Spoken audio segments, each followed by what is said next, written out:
জুলুম আল্লাহ পাক রব্বুল আলামিন কাল কিয়ামতের ময়দানে সমস্ত গুনাহ maaf করে দিবেন, কিন্তু শিরকের গুনাহ আল্লাহ তাআলা maaf করবেন না যতক্ষণ পর্যন্ত না তওবা না করা হবে। আল্লাহ তাআলা বলেন, ইন্নাল্লাহা লা ইয়াগফিরু আন ইউশরাকা বিহি ওয়া ইয়াগফিরু মা দুনা যালিকা লিমান ইয়াশা। নিশ্চয়ই আল্লাহ পাক রব্বুল আলামিন শিরক ছাড়া অন্য গুনাহ maaf করে দিবেন, শিরকের গুনাহ আল্লাহ তাআলা maaf করবেন না যতক্ষণ পর্যন্ত না তওবা না করা হবে।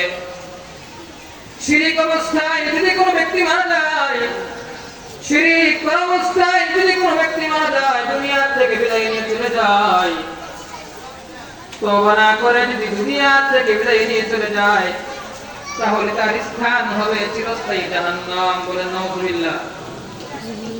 যেন আল্লাহ তাআলা আমাদেরকে শিরক থেকে বাঁচার তৌফিক দান করেন, আমিন। তো আল্লাহ তাআলার ইবাদত করতে হবে, আল্লাহর সাথে কাউকে শিরক করা যাবে না। দ্বিতীয়ত যে হকের কথা বলা হয়েছে সেটা হলো বান্দার হক।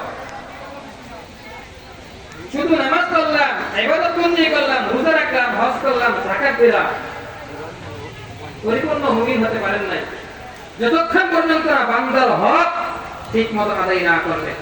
আমি যত বড় মুফতি সাহেব হই না কেন, আপনি যত বড় আল্লাহ হক হন না কেন, বান্দার হক যদি আপনি আদায় না করেন, বান্দার হক যদি আপনি নষ্ট করেন, আর এই অবস্থায় আপনি দুনিয়া থেকে বিদায় নিয়ে চলে যান, কাল কিয়ামতের মাঠে ধরা খেয়ে যাবে, ছাড় পাবেন না, ধরা খেয়ে যাবে। হয়তো বলতে পারতেছেন যে কেমনে ধরা খাবো? কাল কিয়ামতের ময়দানে আল্লাহ পাক রব্বুল আলামিন যে আমাদেরকে অঙ্গ প্রত্যঙ্গ দিয়েছেন এগুলোই বলে দেবে, আপনার জবান দিয়ে বলতে হবে না, আপনার জবান দিয়ে বলতে হবে না। আল্লাহ নবী সাল্লাল্লাহু আলাইহি ওয়াসাল্লাম সাহাবায়ে কেরামদেরকে বললেন, ও আমার সাহাবারা, কাল কিয়ামতের ময়দানে আমার উম্মতের মধ্যে তোমরা কি জানো আতাদরুনা মানিল মুফলিস? নবীজি সাল্লাল্লাহু আলাইহি ওয়াসাল্লাম সাহাবায়ে কেরামদেরকে বলতেছেন, ও আমার সাহাবারা, তোমরা কি জানো কাল কিয়ামতের ময়দানে আমার উম্মতের মধ্যে সবচেয়ে নিঃস্ব, সবচেয়ে হতভাগা কে হবে? সাহাবায়ে কেরাম অবাক ছিল। আল্লাহ নবী যখন কোনো বিষয়ে প্রশ্ন করতেন তখন বলতেন, আল্লাহু ওয়া রাসূলুহু আ'লাম, আল্লাহ এবং তার রাসূলই ভালো জানেন। তো সাহাবায়ে কেরাম রাদিয়াল্লাহু তাআলা আনহুম আজমাইন বললেন, আল্লাহু ওয়া রাসূলুহু আ'লাম, আল্লাহ এবং তার রাসূলই ভালো জানেন। তখন আল্লাহ নবী সাল্লাল্লাহু আলাইহি ওয়াসাল্লাম বলতেছেন, ও আমার সাহাবারা, তোমরা কান করে শুনে রাখো, কাল কিয়ামতের ময়দানে আমার উম্মতের মধ্যে এক ব্যক্তি পাহাড়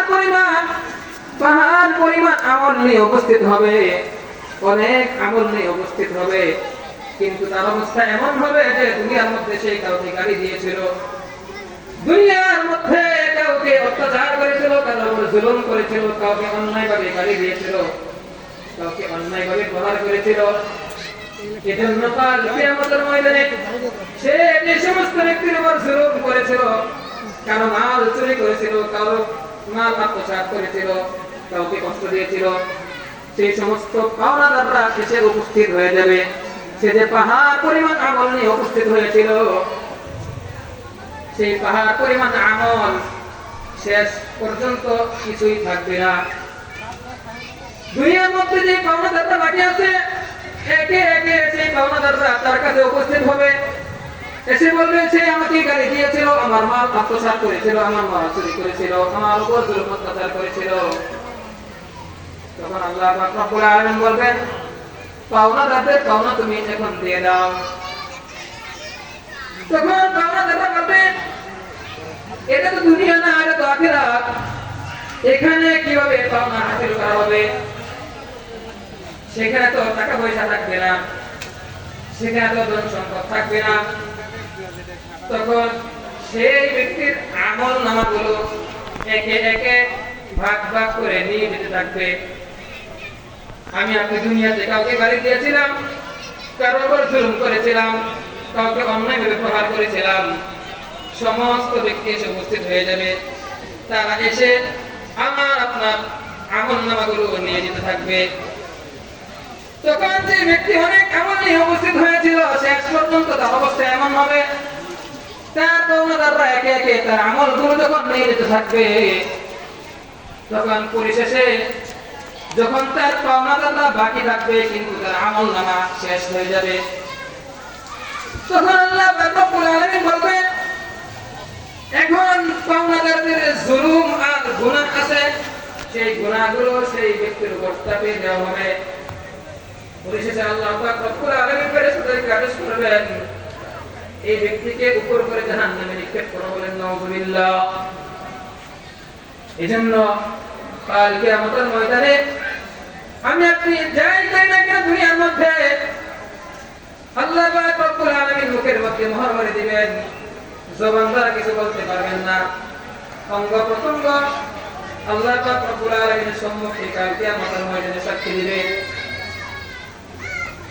ويوم يحشر أعداء الله إلى النار فهم يوزعون حتى إذا ما جاءوها شهد عليهم سمعهم وأبصارهم وجلودهم بما كانوا يعملون।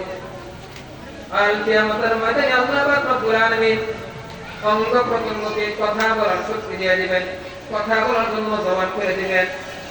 চোখ বলবে, আল্লাহ দুনিয়াতে সে আমার দ্বারা নাজায়েজ জিনিস দেখেছে, গুনার জিনিস দেখেছে, কোরআন শরীফ দেখে নাই, ভালো জিনিস দেখে নাই। হাত বলবে, আল্লাহ দুনিয়াতে সে আমার দ্বারা খারাপ জিনিস স্পর্শ করেছে, নাজায়েজ জিনিস স্পর্শ করেছে।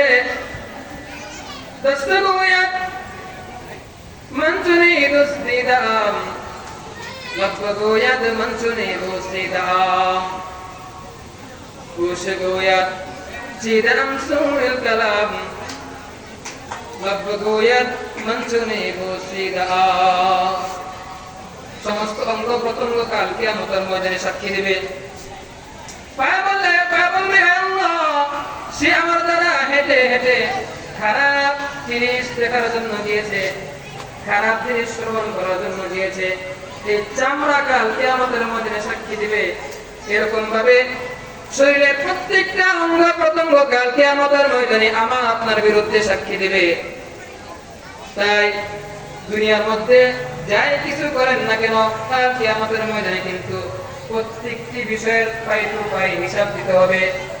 হিসাব যদি না দিতে পারি এক কদম সামনে অগ্রসর হওয়া যাবে না। এজন্য দুনিয়ার মধ্যে কারো উপর জুলুম অত্যাচার করা যাবে না, কাউকে প্রহার করা যাবে না, কারো উপর অত্যাচার করা যাবে না। সমস্ত অপরাধ থেকে, সমস্ত জুলুম থেকে, সমস্ত অত্যাচার থেকে বেঁচে থাকতে হবে। বান্দার হক ঠিক মতো আদায় করতে হবে।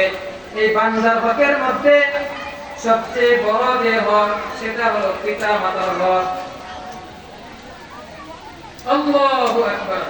এজন্য আল্লাহ পাক রব্বুল আলামিন বলতেছেন, ওয়াবিল ওয়ালিদাইনি ইহসানা, তোমরা পিতা মাতার প্রতি সদাচরণ করো।